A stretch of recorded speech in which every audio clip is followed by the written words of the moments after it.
بسم اللہ الرحمن الرحیم۔ جانتے ہیں جب ایک بندہ روتا ہے تو اللہ جو ہے وہ اپنے فرشتوں سے کہتا ہے جاؤ زمین پر جو ہے فلاں فلاں جگہ پر میرا بندہ رو رہا ہے، جاؤ تم جو ہے نا اسے جا کر تسلی دو۔ فرشتے زمین پر آتے ہیں اور اس شخص کے پاس جاتے ہیں اور اسے تسلی دیتے ہیں، چپ کراتے ہیں، مگر وہ انسان جو ہے مسلسل روتا چلا جاتا ہے۔ اس کا غم اس کی ہمت سے بڑھ چکا ہوتا ہے، وہ روتا ہے، چیختا ہے، چلاتا ہے، اس کی ہچکیاں جو ہے وہ بن جاتی ہیں، اور پھر فرشتے اللہ کے پاس آتے ہیں اور کہتے ہیں کہ اللہ وہ چپ نہیں ہو رہا، مسلسل روئے جا رہا ہے، نہ جانے اسے ایسا کون سا غم ہے، ایسا کیا دکھ ہے جو اس کی ذات کے اندر ہے۔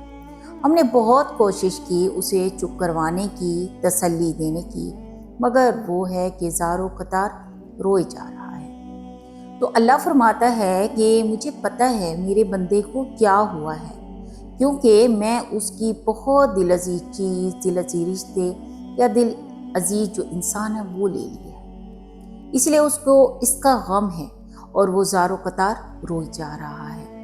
اسے اس غم نے کمزور کر دیا، لیکن میں ہی اپنے بندے کے دل میں یہ ڈالوں گا کہ میں اس سے بہتر چیز تمہیں لوٹاؤں گا جو چیز میں نے لے لی ہے۔ اور اللہ تعالیٰ قرآن پاک میں فرماتا ہے اور کہہ دو میرے اس بندے سے کہ تقنطوا من رحمت اللہ، اپنے رب کی رحمت سے مایوس نہ ہو جانا۔ اگر آپ بھی رو رہے ہیں کسی رشتے کے چلے جانے پر، کسی سے بچھڑ جانے پر، یا کسی مالی نقصان پر، کسی ایسی چیز کے چھین جانے پر جو آپ کو بہت عزیز تھی، اب آپ غمگین ہیں، افسردہ ہیں، تو دیکھیں اللہ تو خود کہہ رہا ہے غمگین نہ ہو، میری رحمت سے مایوس نہ ہو۔ مایوس تو وہ لوگ ہوتے ہیں نا جو اللہ پر یقین کامل نہیں رکھتے۔ پیارے اسلامی بہن بھائیوں، اگر اللہ کچھ لیتا ہے تو اس سے ہمیں بہترین چیز بھی لوٹاتا ہے۔ اللہ تعالیٰ ہم سب کے غم تکلیف دور کرے اور ہمیں صبر دے، آمین یا رب العالمین۔